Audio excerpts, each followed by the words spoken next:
No one expected what was about to happen when Supreme Court Justice Amy Coney Barrett tried to humiliate Denzel Washington in front of a live audience, but they had no idea what was coming next. The setting, a packed auditorium at Georgetown, law's prestigious annual forum on constitutional ethics. Legal scholars, media elites, politicians, and students filled every seat. Cameras streamed live across major networks. The air buzzed with tension, whispers, and flashing lights. It wasn't just another panel. It was a showdown. On one side, Justice Amy Coney Barrett, stoic behind her podium, wearing a knowing smirk. Sharp-tongued, revered and feared. She came prepared to expose Denzel as a celebrity punching above his weight, an actor meddling in jurisprudence. Her goal? To make an example of him. What many didn't see was her rising frustration over Denzel's recent viral interview, where he criticized judicial overreach and spoke passionately about justice for everyday Americans. On the other side, Denzel Washington, dressed in a tailored gray suit, standing calmly. Not just an actor tonight, but a man on a mission. With his son currently tangled in a wrongful incarceration case, this wasn't just academic, it was personal. He had spent months studying law, consulting experts, and preparing arguments. Many thought he was just a Hollywood face dabbling in politics. They were about to be proven wrong. The topic: who should interpret the Constitution, elites or the people? What was at stake? Denzel's credibility, his family's dignity, and the hearts of millions watching online who felt the system was rigged against them. And the moment Denzel opened his mouth, the entire room shifted. The tension crackled like static as the courtroom fell into a strained silence. Judge Amy Coney Barrett leaned forward, her eyes narrowing with surgical precision. The room, packed with journalists, activists, and legal observers, waited for her first move, and she delivered it with the cold efficiency of a blade. "Well, Mr. Washington," Amy said with a sharp smirk, "I wasn't aware that acting credentials now qualified one to interpret constitutional law. Should we expect legal briefs delivered in monologue next?" Laughter rippled through a few corners of the gallery, mostly from skeptical clerks and jaded reporters. Amy's tone dripped with condescension. This wasn't a question, it was a veiled slap meant to put Denzel in his place. She continued without missing a beat. "Perhaps you'd like to explain how your experience playing attorneys in movies equips you to debate complex constitutional jurisprudence, specifically Section 230 protections and their intersection with free speech." Denzel, seated calmly, at the counsel table, didn't flinch. He tilted his head slightly, absorbing the insult like a seasoned fighter sizing up his opponent. His suit, charcoal gray with a crisp black tie, wasn't just formal, it was armor. His face gave nothing away. Judge Barrett wasn't finished. She flipped through her notes with performative disdain. "Because this hearing, this is not Hollywood. This is the Supreme Court of the United States." There it was. Not so subtle suggestion that Denzel was an outsider, a pretender, perhaps even a fool. The camera panned to the panel of onlookers. Caroline Leavitt sat stone-faced, watching from the gallery, her phone already lighting up with clips going viral. Twitter was ablaze. Judicial watchdog. Did Amy Coney Barrett just humiliate Denzel Washington on live television? Illegal drama queen. This is like Ella Woods versus the Ivy League, except the judge is the one doing the mansplaining.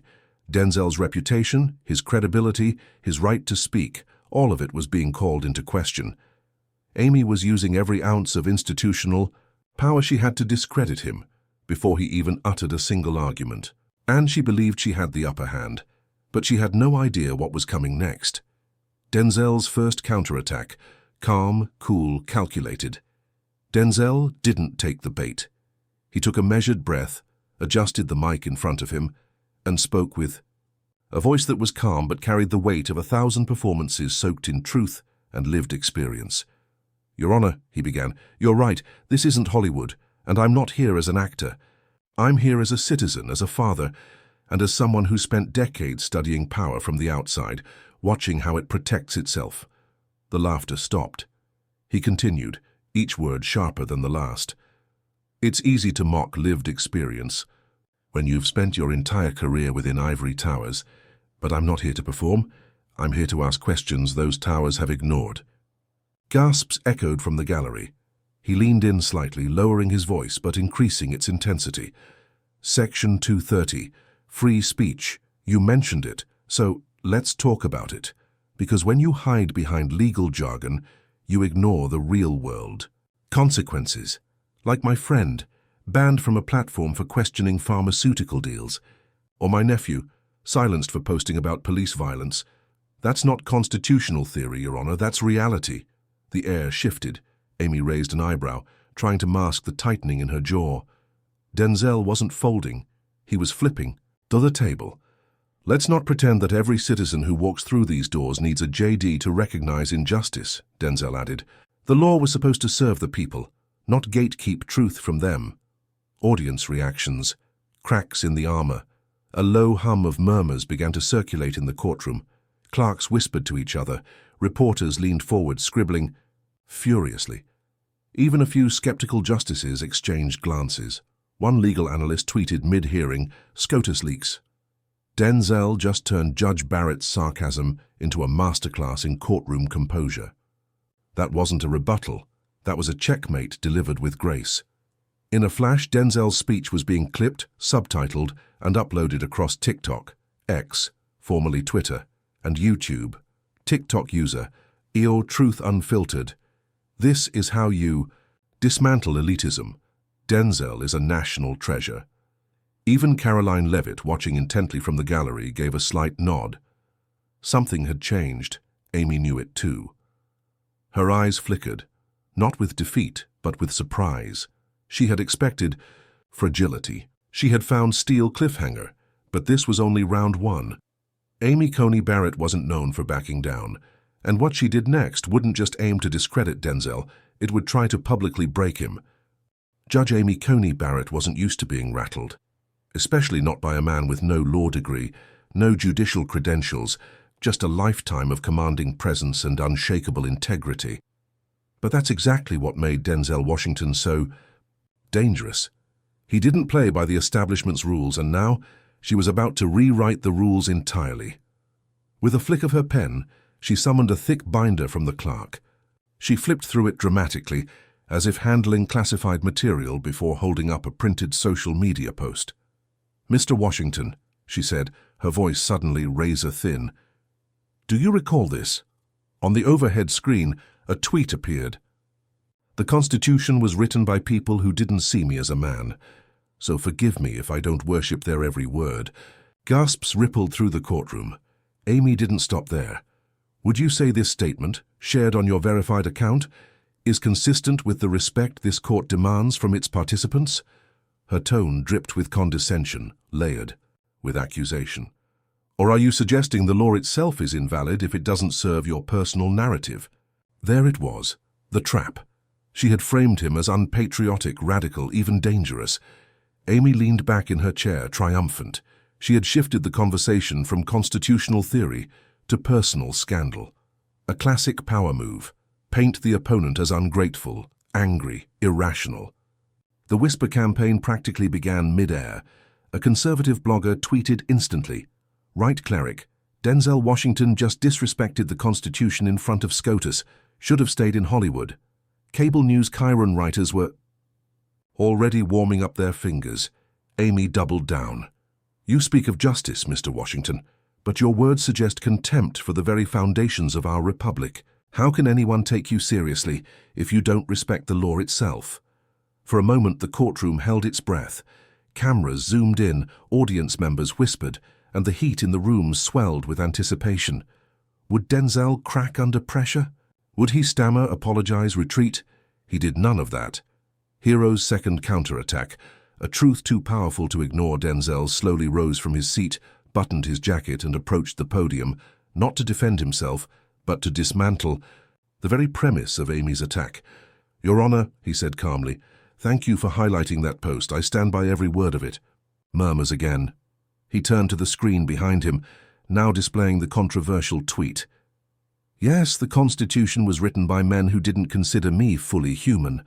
That is a historical fact, not an opinion." It's not disrespectful to acknowledge it. It's disrespectful not to. Judge Barrett blinked. He continued, eyes locked on her now. The genius of our Constitution isn't that it was perfect. It's that it made room for the people to perfect it. Civil rights, voting rights, equal protection under law. All of those came because someone challenged the status quo, because someone dared to say, "This does not serve us all." The gallery was frozen. "I love this country," Denzel declared. "That's why I question it. That's why I challenge it. Because I believe it can live up to its own words, not just for the privileged few, but for everyone." A woman in the back wiped away a tear. A clerk dropped his pen. Amy's mouth parted slightly. She had not anticipated this pivot. Denzel wasn't shaken. He had taken the accusation and reframed it as a higher truth. "And let's talk about respect," he added, "because if respecting the law means remaining silent when it fails its people, then maybe what this court needs isn't another law degree. It's a moral compass." That landed hard. Audience reactions, cracks turned to fractures. Courtroom, once tense with polite decorum, was now shifting visibly, audibly. Clerks exchanged wide-eyed glances.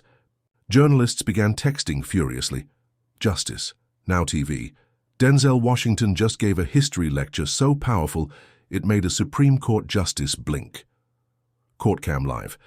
Denzel isn't just surviving this interrogation, he's flipping the entire courtroom dynamic in real time.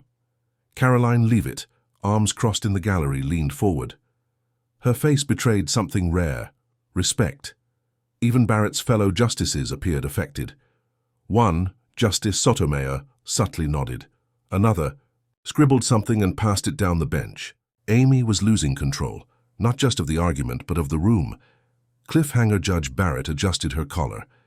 Her plan to humiliate Denzel publicly had not only failed, it had backfired. And her pride wouldn't let it end there. With a thin smile, she reached for her final card. Something she believed Denzel couldn't answer. Something so technical, so intricate, that it would surely prove he was out of his depth. Because if he got this wrong, she could finally say what she'd been thinking since the beginning. "You don't belong here." Judge Amy Coney Barrett stared, straight ahead, eyes cold and calculating. Her earlier attempts to rattle Denzel Washington had not only failed, they had galvanized the courtroom against her. The murmurs, the glances, the shifting of alliances. She felt it all slipping. She had one move left, a precision strike. The courtroom lights seemed to dim as she leaned forward, tone now dripping with false civility. "Mr. Washington," she began, "since you're so passionate about constitutional evolution, let's explore that intellectually." She motioned for the clerk. A thick legal brief appeared on screen. Footnotes, case citations, obscure Latin phrases scrolling across in intimidating density. It was the kind of legal thicket designed to confuse, not clarify. Barrett narrowed her eyes. "Can you explain the originalist interpretation of the Privileges or Immunities Clause in the context of Sayers versus Roe, and why the court's reliance on the 14th Amendment in that case did or did not contradict its earlier ruling in the slaughterhouse cases?" Silence. Even a seasoned constitutional law professor would sweat under that question. This wasn't debate. This was an ambush. A legal minefield wrapped in a history test. Designed to prove one thing: Denzel didn't belong in this arena. Gasps whispered across the courtroom. One reporter nearly dropped his phone. Court Watch Live. "Barrett just hit Denzel with a con law final exam wrapped in case law. Let's see what Hollywood has to say now." Barrett leaned back smugly. In her mind, the play was perfect. If he fumbled, she would call for recess, label the hearing compromised, and move to dismiss his standing. The bait was set. But Denzel didn't flinch.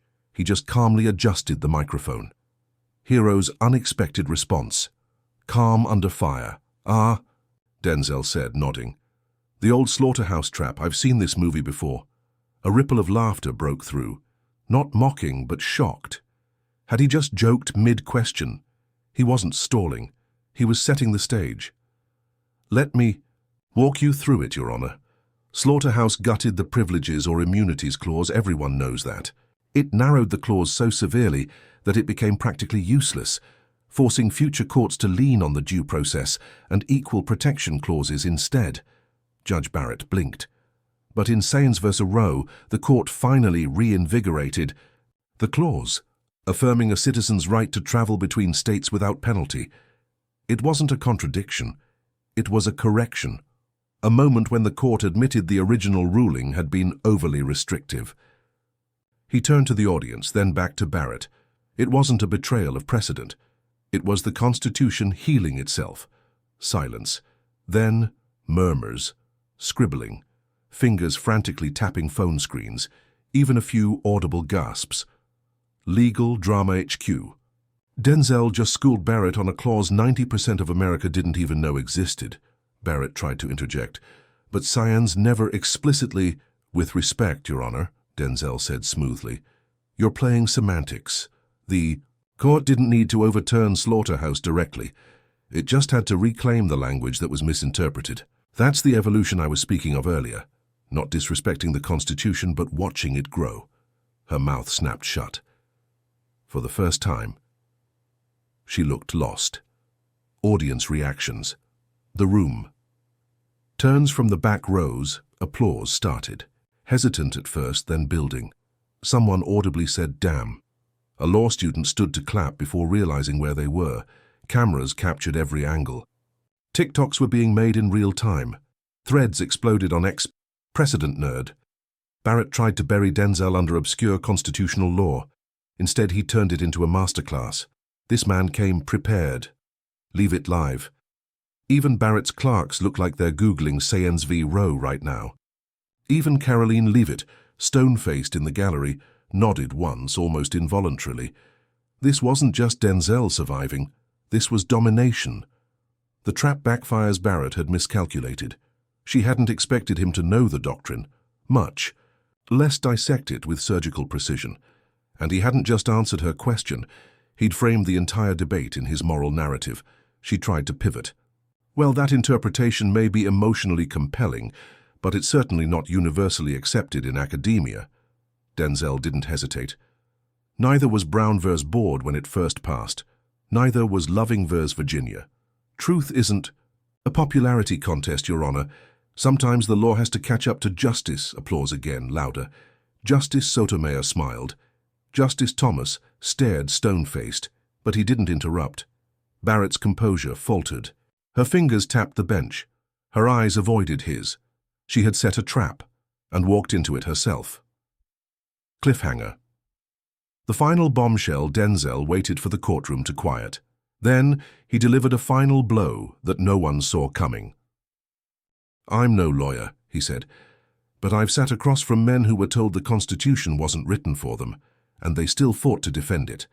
I'm standing here today not just for argument, but for reconciliation, between law and reality, between truth and power."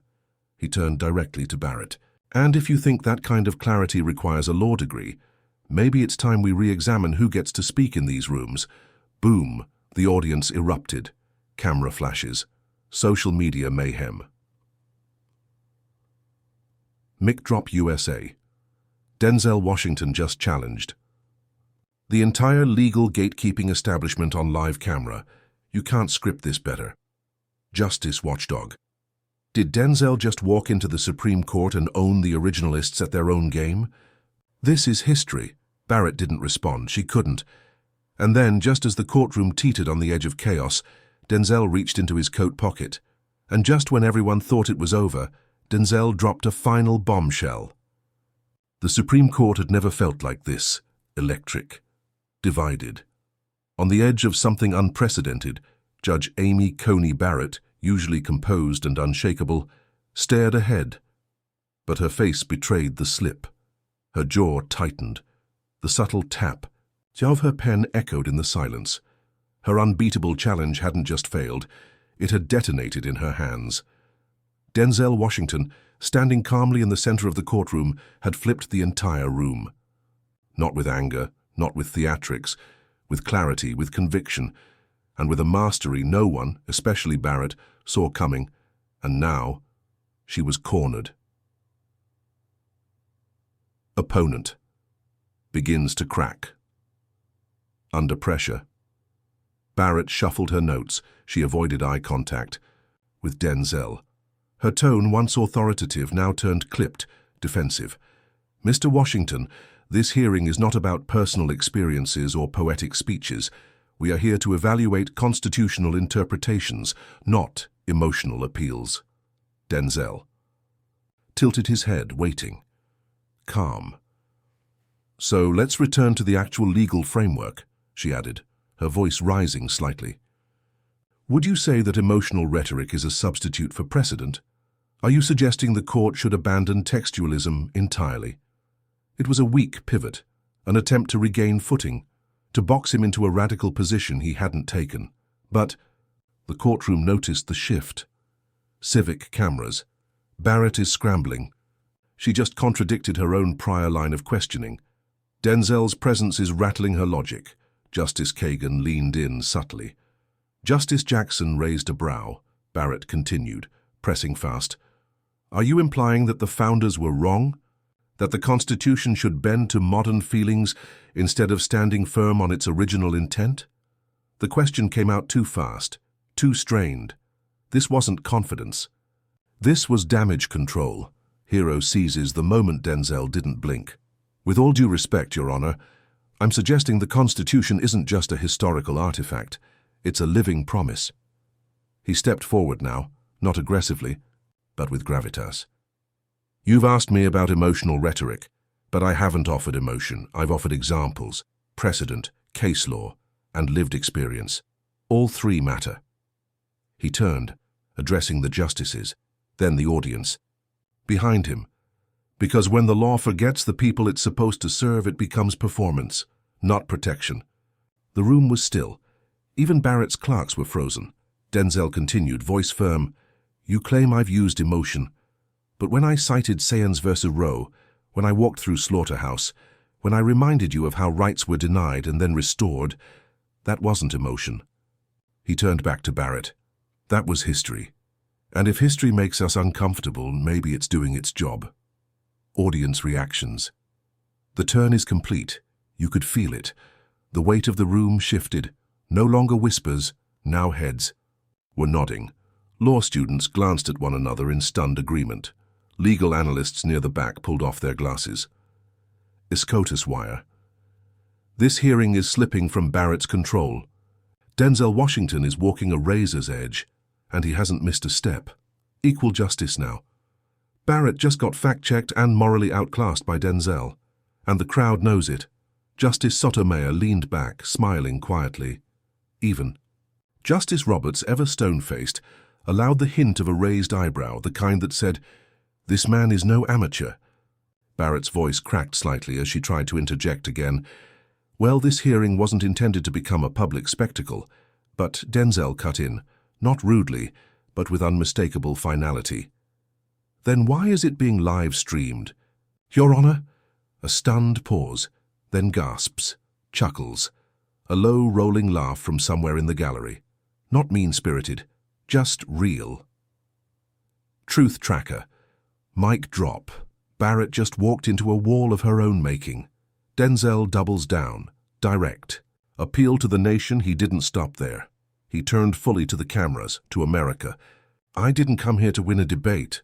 I came here because people outside this building still wonder if the law protects them or excludes them."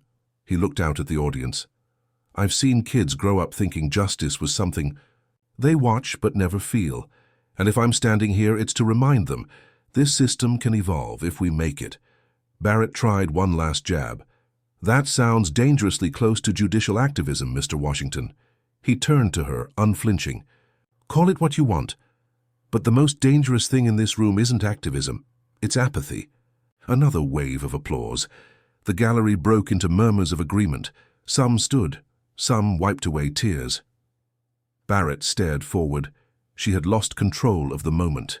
The crowd, the courtroom, and perhaps the public. Cliffhanger. The final moment.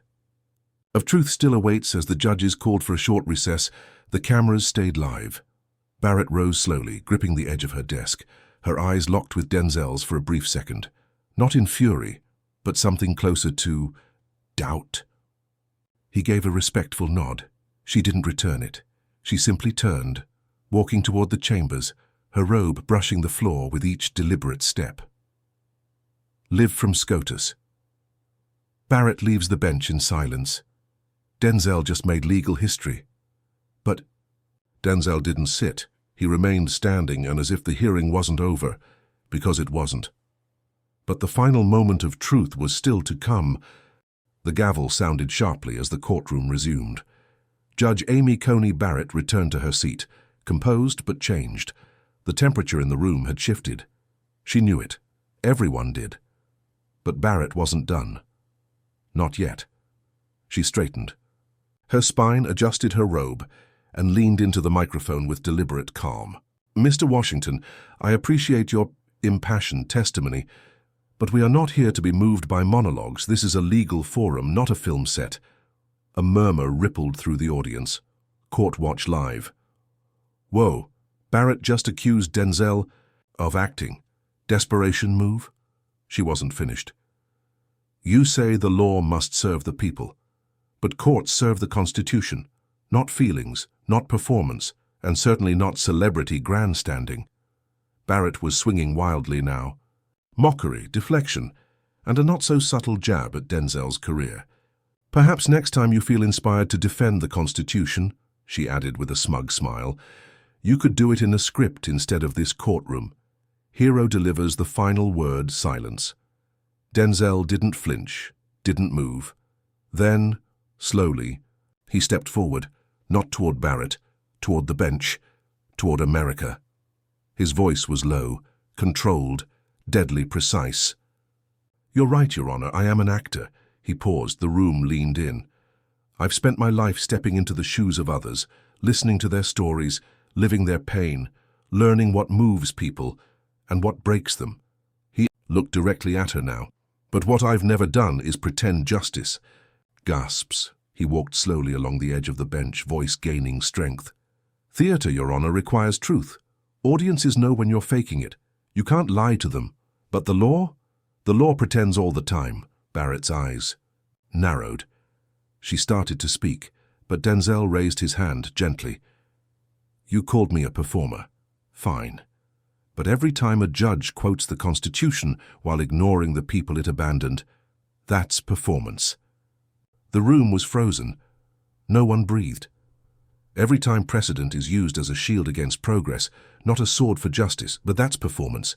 He stopped now, dead center, and dropped it. And if defending the Constitution, in this room, in this body, in front of this country, makes me a performer? He stared her down. Then maybe it's time the court learned to act right. Audience reactions, explosion of support silence, then a single clap, followed by another. Then the entire gallery, standing, justice unfiltered. Standing ovation. In the middle of a Supreme Court hearing, Denzel just shattered the room. Justice. Jackson stood. Kagan followed. Even Chief Justice Roberts, reluctant but clearly moved, nodded with solemn respect. Cameras caught every angle. Reporters furiously typed as Barrett's face remained locked, frozen between disbelief and fury. She had no retort, no comeback, because there wasn't one. Opponent left speechless and exposed. Barrett glanced at her notes, a desperate, useless motion. Her lips parted as if to speak, but no words came. She stared at Denzel, then the gallery, then her fellow justices. All eyes were on him. You may be excused, Roberts finally said quietly, directing it at Denzel. But even that felt more like a salute than a dismissal. As Denzel stepped back, every camera panned with him. America speaks.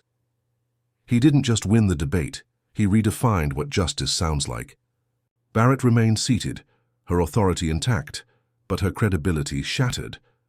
Cliffhanger, and that's when the real shock came next. As the courtroom emptied, murmurs became headlines. Barrett's moment of silence became a meme. Denzel's monologue became a rallying cry. But the real shock came not from the courtroom, but from what happened immediately after. A clerk rushed to Barrett with a sealed envelope. She opened it, eyes scanning quickly, then freezing. She looked up in disbelief. Denzel? Already gone. Breaking law. Now. Breaking. Leaked letter shows. Barrett may be under investigation for a prior ethics violation. Connection to today's hearing unclear, but timing is explosive. And just like that, this wasn't the end. It was the beginning of something far bigger. The Supreme Court chamber, once vibrating with tension, now stood eerily still. Judge Amy Coney Barrett sat motionless behind the bench, her hand still holding the damning envelope. She didn't speak. She didn't storm out. She didn't even object. She simply faded. Her voice, once sharp and commanding, was now swallowed by silence. The courtroom and the public had moved on. Her authority remained in title only, but her power. It had been shattered, not by scandal, but by the raw, undeniable force of truth. Hero's final message. Standing tall outside the courthouse, Denzel Washington emerged into a blinding sea of cameras and cheers. He didn't raise his arms. He didn't bask in glory. He simply looked out across the crowd, not as an actor, not as a celebrity, but as a man who had stood his ground. Reporters shouted questions. Mr. Washington, how did you stay so composed? Did you expect Judge Barrett to back down? Do. You believe justice was served today? He took a breath, his voice calm and clear. I didn't come here to win. I came here to remind them, and all of us, that the law isn't a fortress built to keep people out. It's a bridge meant to carry every voice across. He paused. Arrogance may echo louder in high places, but intelligence, merit, and truth always rise above manipulation, even when whispered. Emotional lesson for all of us watching. This wasn't just a courtroom moment. It was a cultural earthquake. Millions who watched the live stream, across phones, TVs, and laptops, weren't just witnessing a debate. They were feeling something shift. A single man, armed not with power or political favor, but with conviction and clarity, had reminded a nation what courage really looks like. Voices of change. You don't need a robe to uphold justice. You just need a spine. Denzel proved that truth doesn't need volume. It needs integrity. Call to action. For everyone watching. Now we turn to you. You watched a battle, not of law versus performance, but of pride versus principle. And now we ask, do you think justice was truly served? Do we need more voices like Denzel in places of power, not fewer? Are you ready to hold the powerful accountable, no matter their title? Drop your thoughts in the comments below. Share this story with someone who believes that silence in the face of injustice is not an option. And if you believe in truth, in courage, in standing your ground, then stand with us, because this fight is far from over. This was never about beating a judge. It was about reminding the world that justice doesn't wear a robe, it walks in truth.